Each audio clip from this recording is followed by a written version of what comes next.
Welcome back to #Single with Jeanette Bonner. I am not a relationship expert or sex therapist. I'm just a regular New York City woman navigating the world as a single, independent feminist. #Single is about having honest conversations with other singles in today's device-obsessed culture. So I hope you'll join me on this interesting, challenging, and complex journey as we navigate the ins and outs of singledom.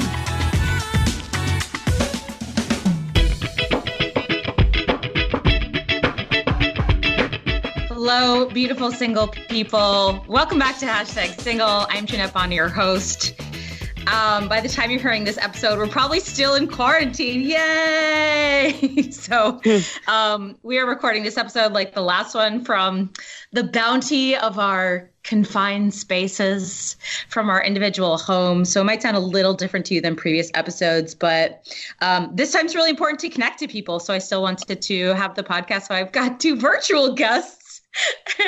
Emily, thank you so much for being on #Single with me. Hi, Jeanette. Thank you for having me on. I'm so excited. And our voice of the patriarchy is Taylor. Taylor, did you know you were the voice of the patriarchy?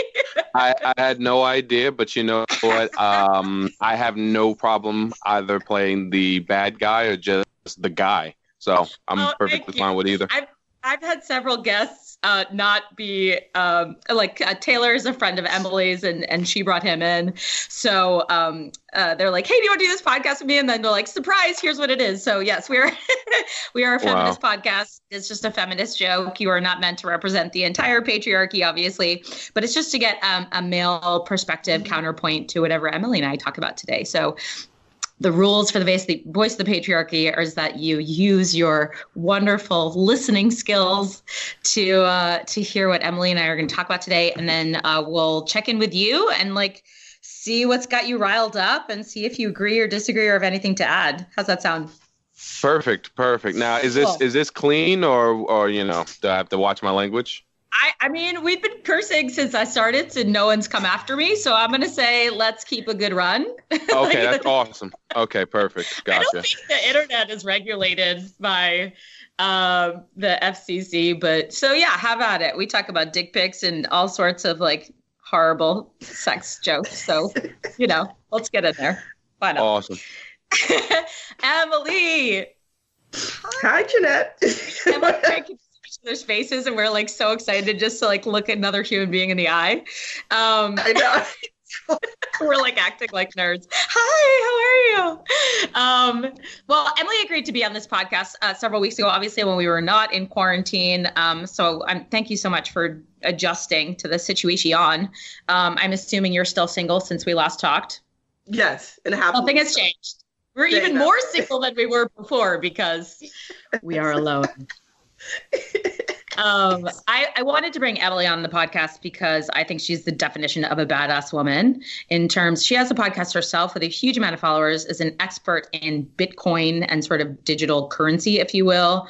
And she works with Columbia as a researcher. Is that right? Yeah, I work in their laboratory. So, so she's just doing a major hustle on the side in addition to helping the world. Yeah. So I admire you so much. And that's why you're here. Because why the fuck are you single? Because you're such an amazing catch, right? Yeah. I try to be humble. And I also work for medical examiners in Newark. So I have 2 full-time jobs. Actually, it's more than just 2, but yeah, my hustle is crazy. I think just so my whole thing about relationships is 2 things. You want to find a companion, and then you want to have someone that you're sexually attracted to for sex, right? Those are the 2 things that you need. So, right.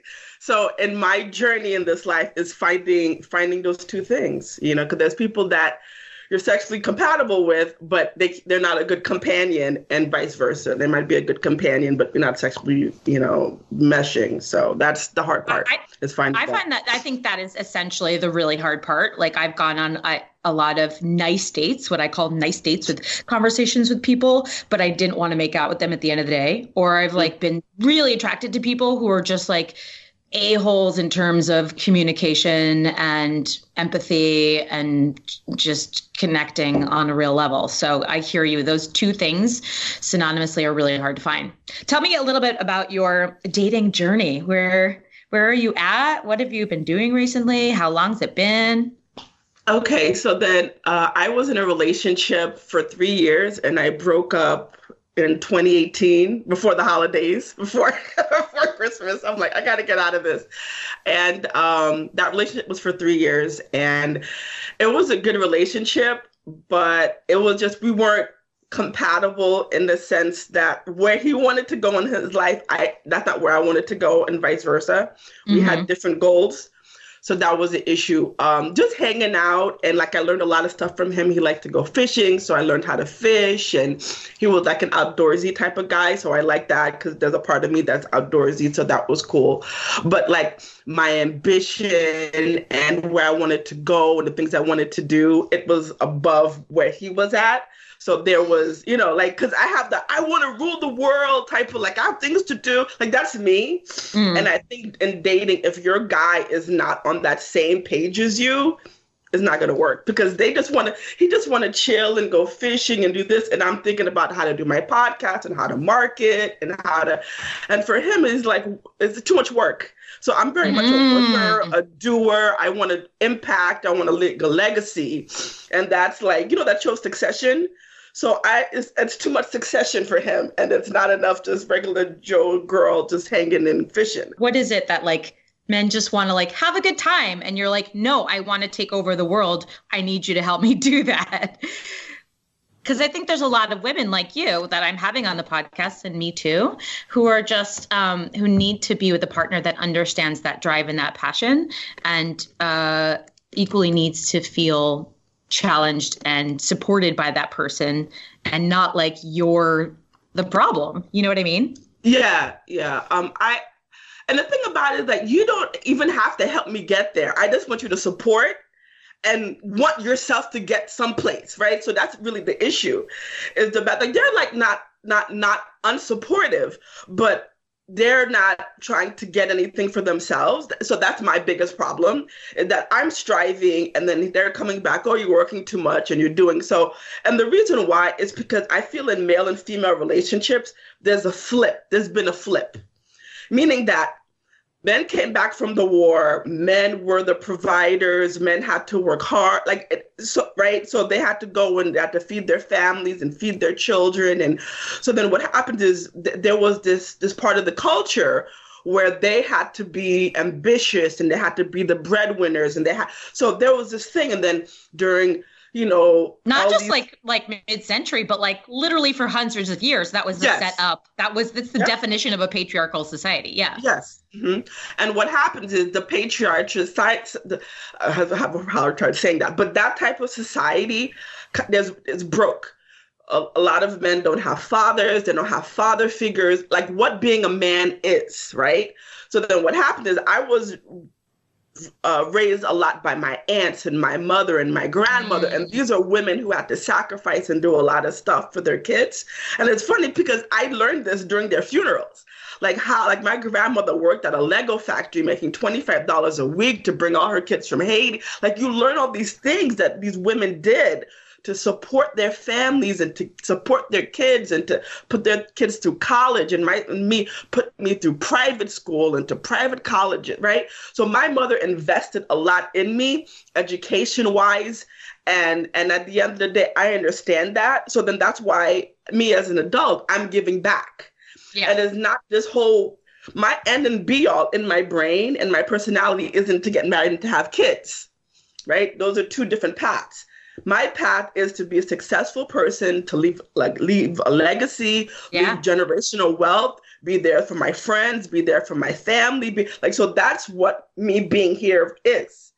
It's not having kids. It's not being a wife. Which is not to say you can't have both of those things. Like they're not mutually exclusive, right? For some people, but I'm with you that like previously in a patriarchal system, the man was the successful, driven breadwinner, and the woman was the provider, the mom, sure, the housewife, and the child raiser. So that was supposed to be the thing that you were proud of doing.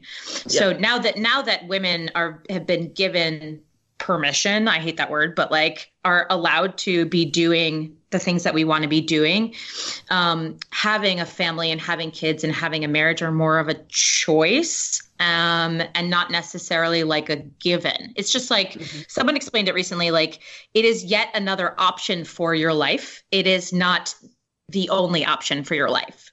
You know, like you can literally look at your life like it is like tree branches spreading before you, and you're like, yeah, cool, I can go down branch A, or I can do D, or I can meet in the middle and go both, you know.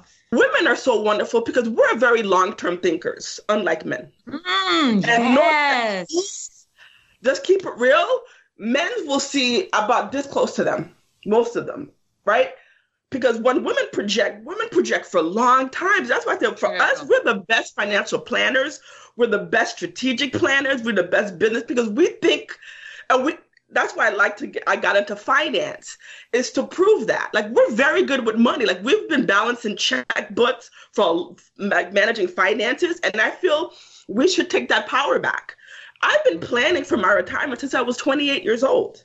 Do you know what I'm saying? Because of the fact that the experiences from my family and my mother dying at 53 of cancer. And so I'm learning. And the thing about it is that I know a lot of men, these head shows that's on the financial news and they're all dudes. And they're all men. And I'm like, they should, Caucasian men at that. Yes. Men, they're trying to make quick money. They're trying to make scammy money. They're and I'm like, oh no, honey, my portfolio is like between 10 to 15, 20 year. Like I think long in the distance, really long. You know what I mean? Because I'm like, we're going to live longer. Women have a tendency to be more healthier. Like, I need a nice retirement. I'm not going to be working forever. You can work forever, but I got to be out. Like, so when you're dating, or are you actively dating right now? Are you going on dates like through apps or whatever? You're not. Is that because you just don't have time, or are you just not having it? It's because I think the whole online dating thing is a fantasy. Ooh. I see people it's a fantasy. People not realistic. A man in their brain, they want, I don't know, a model. They want me to be like Holly Berry, like whatever. But it doesn't matter how beautiful a woman is.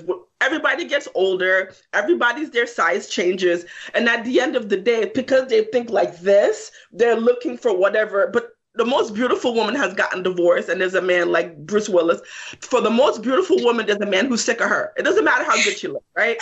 So it's true, right? No, I just love that you use Bruce Willis as like. That's what he was talking about, Demi. How could you divorce Demi Moore? And he was like, listen, brah. For the most attractive woman, there is a man out there who is sick of her ass, who dumped her ass, who cheated on her ass. And that's the truth. So true. Keeping it real. I hear you. So at the end of the day, like, I'm a person who's I'm real and I'm raw, and I'm what you see is what you get. Remember that old what you see is what you get. So I think a lot of men, like, for you to deal with me, like, you have to be honest with yourself. You can't be a person who deceives yourself, because hanging with me, like, there's a lot of men who hang with me and then they end up feeling bad about themselves. They say that constantly. Oh my God, Emily, you make me feel bad. Because you've accomplished so much and you intimidate them, just like with Leah. Not even about intimidation. Like I tell her, I'm like, it's not a race. Why are we comparing? I'm not comparing my life experiences with your life experiences. It's not about that. And in life, what happens is the race and getting it is so important to so many people. And I said, that's not what you have to think about. Life is a journey. It's time. Make time your friend. My end goal is not to be a millionaire or whatever. I have a thing is like, I want to be partially retired at this age. And these are the things that I need. And while I'm doing these things, I'm traveling, I'm meeting friends, I'm living a life that's trying to be stress-free and anxiety-free. Like, that's how I am. And I told them, there's certain things I can't have, right? So I'm like, I have an old car, but it's paid for. You know what I mean? I have a nice big apartment, but it's old. Like, does that make sense?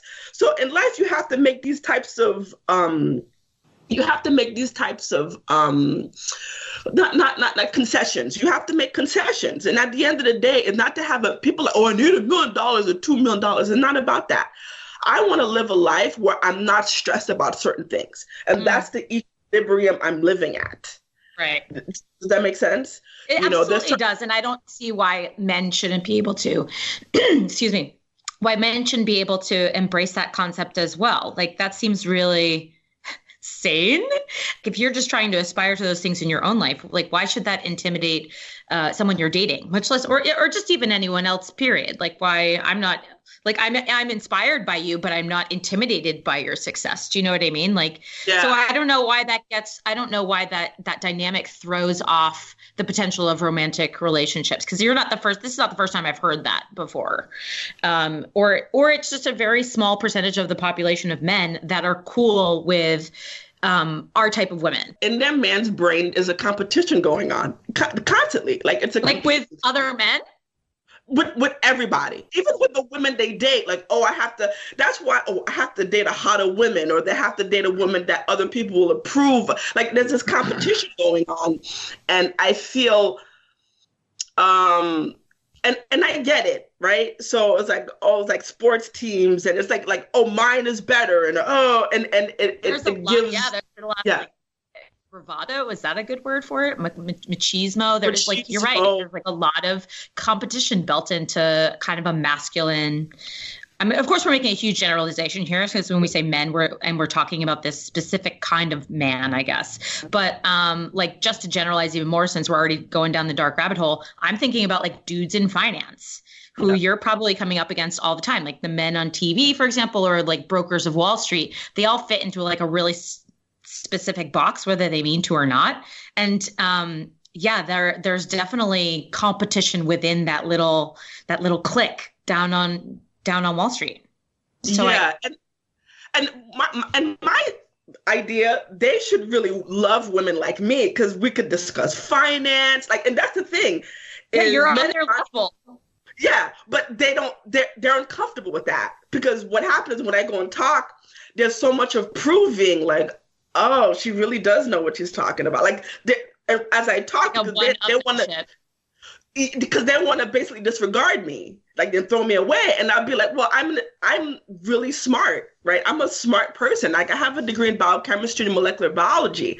So I just didn't put my brain into finance, right? I went into science, sure, of course. But the capacity is there. And that's basically, you know what I mean? So that's why I'm like, I studied with PhDs and I did research. And I said, well, we're very much into compartments and silos. But my whole thing is, once you have the capacity to do something, there's a lot of things that you can do. And my idea is really like to talk about things and to talk about theories and finance, and to be on that level, which is above the petty competition. Because to me, that idea is kind of like low end. Does that make sense? It's kind of like, I want to be like, those person, you have all these people, you talk about ideas and you learn things and you're like, oh my God, I have this idea, blah, blah, blah. But we're kind of too basic in greed and who's better. And so I kind of rise above that. And I'm just looking for that other person, that companion who sees that. Yeah. Right. Like, oh, she's smart. I want to hang out with her and go hiking and talk about these things and discuss this and blah, blah, blah. And kind of and that's basically what it is finding people who are just not petty and, oh, who knows? Because I know you're smart. And I love men that are masculine. I love men who are very super intelligent, who want to talk about these things and kind of beyond that. But they kind of like end up with women that are like eye candy and not really head candy. Candy, yes. brain candy, right? So yeah. Because it like, do we think like that it makes them feel smarter? It makes them feel like they're winning? Yeah, of course, because she's hot and other men are envious and women are envious of what they have. But like so when you see people in medicine, so I'm in medicine now. So a lot of the spouses of doctors and researchers and so all the people who are doing the pandemics right now. Yeah. Look at their spouses. So a lot of men, you have to understand there's a manipulation in the media and what you're seeing. Because there's a lot of people who are celebrities that they don't show you their spouse. You know why? Because they're really kind of average, but they fell in love with them because of who they are and what their mind is doing. That's so true. So, I mean, like, that's really just more evidence of the patriarchal society, like showing us examples of what we should be or what we should have or what we should aspire to. I'm in my 40s, my early 40s. I've never been married, no children. I don't want kids. Kids is off my planning right now. And I'm really kind of like going to be selfish and going to be a narcissist and going to be like, okay, it's going to be about me now. I'm very transparent as how I feel. I tell men I love them. I care about them. I like to make breakfast for them in bed. Like I could do all that stuff, laundry and be that housewife, and it's fine. But there's certain stuff that they've done where like a man, oh, you're never going to make it without me and stuff like that. And it's like, can you imagine a man telling me that after knowing me? It's like, what? No, I would think he was like a complete idiot if he. Right? You're never gonna make it out there without me. Like, I need him. Like, really, bro? Like, really? Okay. That's like you hit on something really important, which is that like, I follow this dating coach. I talk about him a lot on the podcast. His name is Matthew Hussey. He is a male dating coach for women. And he always talks about like men need to feel needed. And they need to feel, it's almost like you're like they're children, like little 10-year-olds. Like you need to constantly be telling them how smart they are, how handsome they are, to encourage them to do things with you because they need permission and they need to feel needed. So he's like, this is not a new concept. You know, women have been doing this for ages, like the way that women would drop a handkerchief across the room and hope a man would pick it up and say, oh, thank you so much. You're my hero. You found my handkerchief. But she freaking dropped the handkerchief. Like she planted that seed to let him take the lead. So this whole time we've actually been in control is his theory. Sure.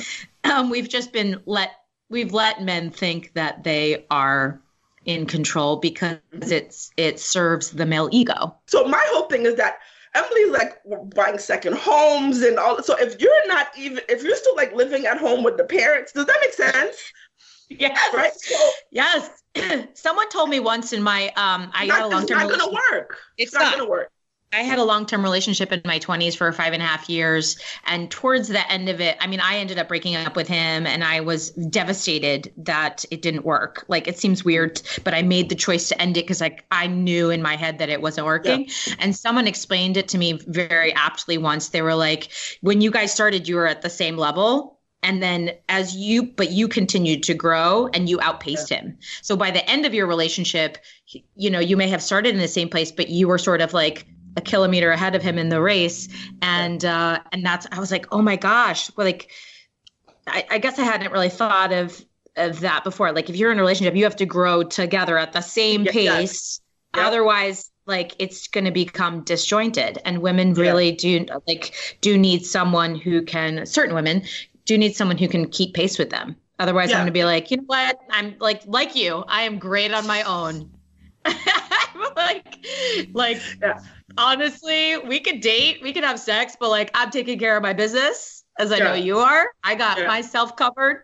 So if you can't do that too, I don't need you in my life. Yeah. And that's basically what it is. So it's kind of like, so my whole thing, like, you know, you have like a checklist. So as you grow, your checklist changes. Yeah. So I'm that person where it's like, oh, okay, so now so I need a man who's like a homeowner, a multiple homeowners, a man who owns a building. Does that make sense? So or a business. Or a business, somebody who's very financially savvy. They know how to check the books. They know how to balance. Like, okay, I'm not going to go out to dinner every night because I have to save money. Like a person who's in that realm, who's in that circle, right? So then the person who's like, oh, I meant, because like example, like go in and I'm like, oh, okay, so I'm looking for contractors. So the contractor man like, oh my God, Emily, I would love to learn about Bitcoin. That seems interesting, and how you're using it for like a savings account to get interest, and because they're on that, right? But now, are they single? Right? And they're not. And that's the issue, is that the men who are there, they have Becky or Barbara, and oh yeah, I met her in college. And so they met that woman who's growing with them and helping them with their business. True. And so that's the reality of the situation. Because men who are like that, and here as I get older, I'm in my 40s, they found their companion with the companion with the sex person. Like they got that person there, right? Because there's a lot of men who are businessmen, who are physicians I work with. They love me. They're like, oh my God, like they would like love to be with me, but they're like, oh my God, I can't believe you're single. You're great. You're a good worker. You're like, but they're already kind of paired off. Yeah. Because like you said, they found that person that they're growing with and they're increasing with, and then they're going to retire with and like all that stuff. So, you know, my whole thing is, you know what, who I'm going to end up with? I'm going to end up with like a widower, someone, and that's like, right, see how my brain works, because that's the reality. Someone who found their person and for whatever unfortunate reason passed away, and they're like kind of like back on the market. And then we've kind of like find each other. And that's right. So that's the reality of it. That's why I'm kind of like not so stressed, because the person I'm looking for is in a specific window of time and where they are with their money and their, you know what I mean? So I'm going to have to be dealing with men who have older kids and, you know what I mean? And, you know, all this other stuff. And I love that you've thought this through already, and you're just like playing the long game, like you said earlier. Like you're like, yeah, I'm not going to be dating right now. I already know that. I'm just going to wait for someone's spouse to die, and then I'm going to swoop in. I mean, you're talking like what, like 25 years? Yeah, sure. Like I might be like that person to like first get, I realize like, I'm like, oh, Emily, you might be the person to first get married, like at 50. Like I never was down to it. But at the end of the day, I'm going to be happy and find that person that I'm happy with. And at the end of the day, that's what everybody wants. You know what I mean? And it doesn't matter if I can be older and if I don't have to keep it, right? Because getting older to me is not a big problem, right? Because time is my friend, it's not my enemy, you know, but I prefer to have maybe 20 or 30 years of a great relationship than meeting somebody and getting divorced and having kids and breaking, right? Because my long game, I saw all of that and I don't want to perpetuate that, right? Because I don't lie to myself. I tell myself the truth. And at the end of the day, there's a lot of women who deal with men and they fake just to have that person, and they live a miserable life. And I've seen them, they've got divorced, and that, i.e. gave the marriage a bad name. It's people who did it, who saw it and did it anyway, that messed up marriage. And that's what the truth of it is. If you waited and you know, you married your best friend who you want to fuck. That's what it is. You have to marry your best friend that you want to fuck. You would have a lovely relationship, because there's a lot of women, really good friends of mine, that, you know, while they're courting, I've known the men they dated, and they've met their husbands like later in their 30s, their early 40s, and they have great relationships, really good relationships. So I've seen great marriages and I've seen crappy marriages, and I know the difference. You know what I'm saying? You know, and even the men were like friends of mine and women I've helped get together and kind of like, oh, I could see them working because I saw the compatibility in the friendship. Yeah. And so I've kind of like, or there's men who don't like, my friends will, I'm like, I don't like put you down, or he's kind of nasty to you, or like, because I saw it. Because you can see a man who really loves a woman, and you can see a man who's like, oh yeah, you're beautiful, and he wants you because you're beautiful. So there's this movie that I love. It's called A Room with a View. It's an Ivory Merchant, and I remember reading that like when I was 16. And there's this character, her name is Lucy Honeychurch. So basically, at the end of the day, there's a guy she loves, but the family didn't approve. And she kind of pushed him aside to get the guy that she thought that everybody would approve of. And the guy wanted her as eye candy. And he said, that man can't love you. He wants you like an ivory box or a painting. And the guy that you got, George said, I love you and I want you to have your own thoughts and feelings, even when I hold you in my arms. And that is the guy that I want. As I'm hugging him, he wants me to be my own person. And he loves me because I'm my own person. That's what it's about, finding that person. That wants you to have your own thoughts and feelings when he holds you in his arms. So that's the model. That's what I want to, that's what we all should aspire to. I think that's beautiful. Mm-hmm. Taylor. Oh, hello. We're ready for you now. Oh, okay.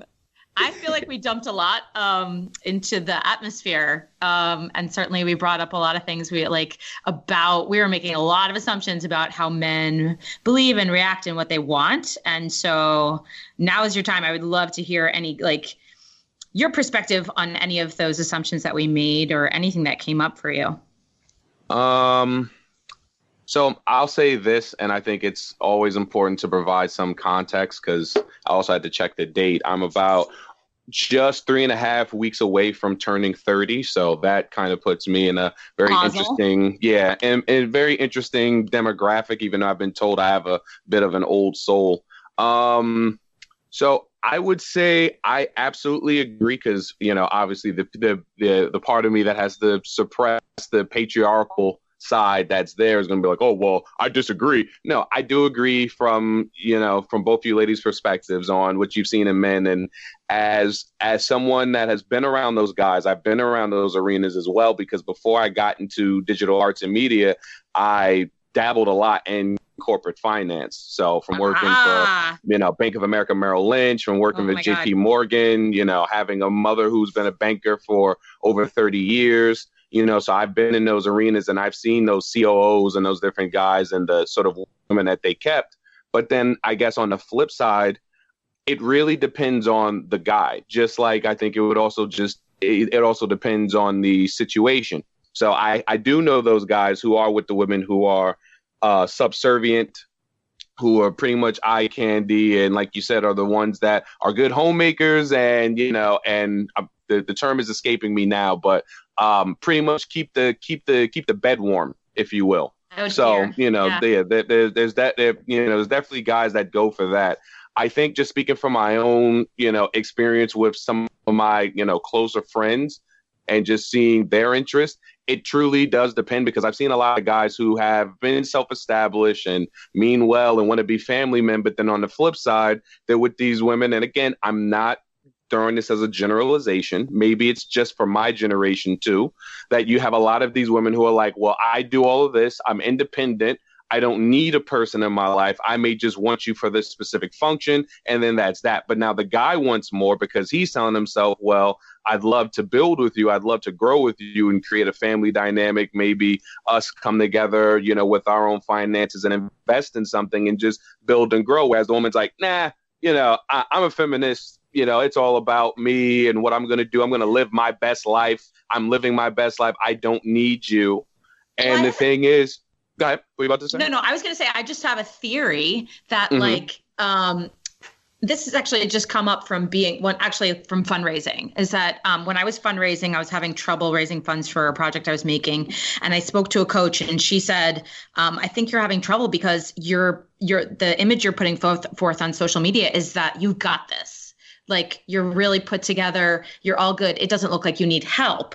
So my theory is that if men see women, maybe like Emilie, who have got it all together, she's got multiple sources of income, she's got lots of educations, then there doesn't seem like there's a space for me as a man in your life.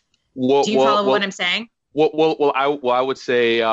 I would say in some instances, yes. Other cases, no. I'm a rare instance, just speaking probably a little highly of myself, because my daddy was pretty much a pimp and player. That's, why my parents' situation was what it was and how that goes. I've been around, men in my family who are all, chauvinistic and womanizers. But then I've been around the guys that say, these are the things you do to be a good man to the person in your life. This is what you do to be the father figure, the provider. But I don't think it ever came from a point that men ever felt, at least the men in my life that I've come to witness, that they ever felt challenged by a successful woman. If anything, I always viewed them as always having a much higher regard for a woman that was actually that was very much successful and established. But because regard isn't the same as attraction. You can respect someone and still be like, I don't want to, as Emma said, I don't want to get in bed with you. If anything, that made them even more attractive, actually. Because if anything, I would think to these guys, I would say wow, she's got this business, she's doing this, she's doing that, she's got a great heart, great soul, and she just has so much going for her. I think, at least for the men in my life, I think that they would put that level of attraction much higher than she's hot or she's just subservient or she just does what I say. If anything, that is probably best suited for the woman that it's like you said, you're hot, we could do this, we could fuck around, but I'm not making a family with you. I'm not building a future with you. We're going to have fun for right now. And I mean, hey, and then who knows, we'll just be air quote friends, for the foreseeable future, because every male in my life, they've always, every male figure from cousins, friends, uncles, they always had those good friends of theirs. So, Mm-hmm. So basically, like you need to hook Emilie up with someone that is what it sounds like to me. Essentially, because she's a unicorn, like folks would say about me.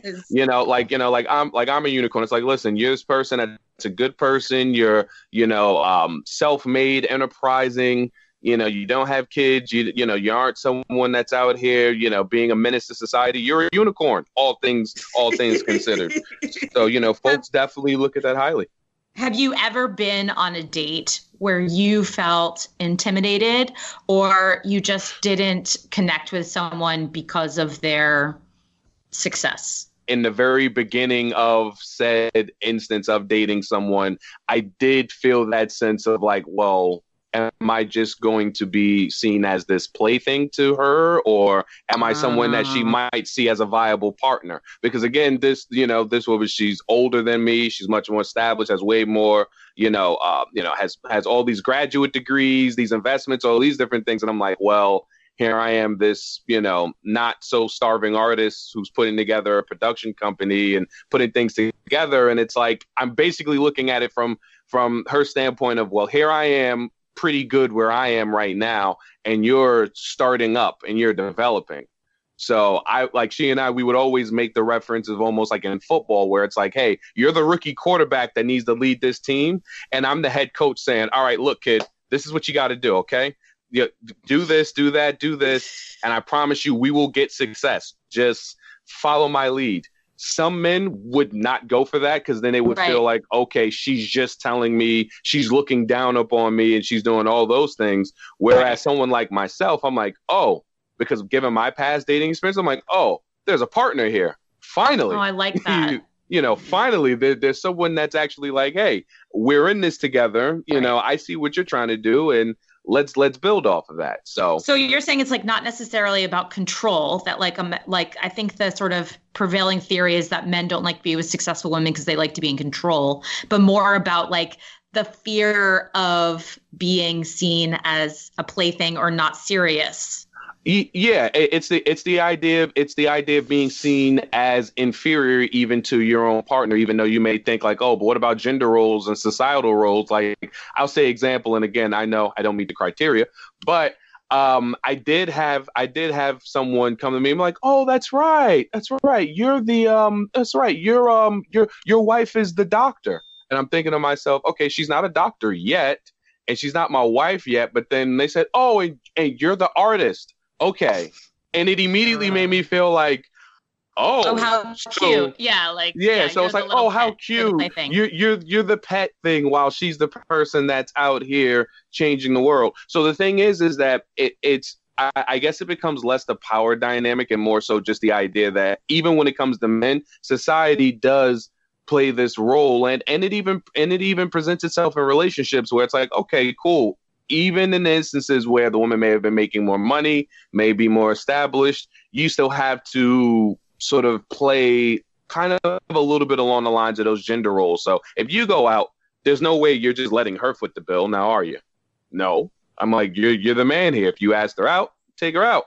Like, oh, hey, we're going on this trip. And, she says, oh, can you go get me something? You don't go, well, do you have cash? No, you immediately assume that you fit that bill. So those things still play a very active part, no matter where I guess, as you would say, the sites are as equals. You know, they still very much play a part. And the thing is, people do very much pay very close attention to it, because then it's the idea of, well, is she that much better than him, or you know, or better yet, okay, well, you know, she's too good for him, honestly. Like, nah, you know, she definitely needs someone that she needs an equal. You know, she needs someone that's gonna put her in line and, you know, gonna be able to do these different things. And honestly, for the most part, if I've come to see just in my own experiences, like it's almost like carrying off of what EJ was mentioning. You know, you want someone that's going to believe in you, someone that's going to prop you up, someone that's going to encourage you, someone that's going to say, listen, you got this. Like, you know, you can do this, whatever it is. You have my unwavering support. A lot of folks now are just looking for stability. They're looking for that person that they can turn towards and say, if things get real, or, you know, as we're trying to etch out our dreams, you know, are you going to be there? And if you are, let's do this. Like, let's go. Yeah. And I think we need to like take control and like let them control it the way you control the rest of your life. I mean, if you don't want to wait 25 years for your widower, is what I'm saying, you know, like just be the badass that you are and say like, hey, you, let's do this. Because I've accepted that, it's much easier, because I don't want to be that bitter, hateful chick. And I still am hopeful about love, and I'm still hopeful. And I think that's the problem, is a lot of women are not hopeful anymore for whatever reason. And I don't want to be that person, because I can't go hating. I don't hate the patriarchy. What I want is, I want the patriarchy to kind of understand me a little bit better. That's basically what it is. But I don't hate them. I love them. I just wish they kind of got it a little bit more. And instead of them keeping it real, they're giving me a dream and a fantasy. And that's not what I want. I want the realness. And you see here with this epidemic with COVID, this is realness right now.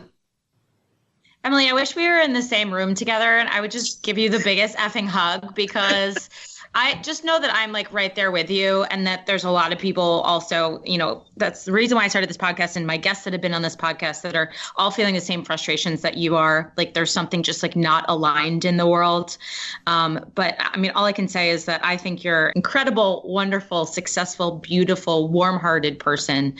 And hopefully love will come recognize you for the value that you offer. I truly want that for you and for me too. Yeah. Virtual hug, isolation hug. We're just hugging ourselves, you guys. I wish you could see this. It's like, and we're going to have to do lots of hugging. The opportunity to be on this podcast. Because when I talked to you during the podcast happy hour, I was like, and you were telling me your platform, because you have to speak your truth. I'm very honored to have you here. And I think you're a phenomenal role model for women who want to go into traditionally masculine jobs. So keep at it. Keep speaking your truth and hustling your hustle.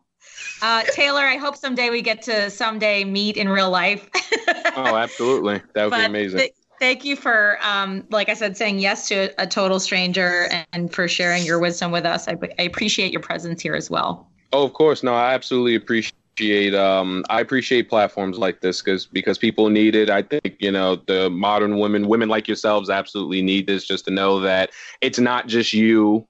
It's not something that's wrong with you or something like that. It's just a matter of like Emily was saying, it's just a matter of time. It's a matter of when, not if. That's, well said. Well said. Absolutely. Thank you guys, both of you, for being on #single with me. If you guys want to connect with Emily, I'm going to put the links to her podcast and whatever else you want to share with us, Emily, to see if people want to learn about Bitcoin, which I think is really freaking cool. Yeah, I guess I could just close this out by saying, stay sane, stay healthy, be safe, and we'll see you on the flip side. Thanks. Thank you, guys. Keep on hollering those coins. Bye. All right, guys, that's it for #single. We will catch you next time.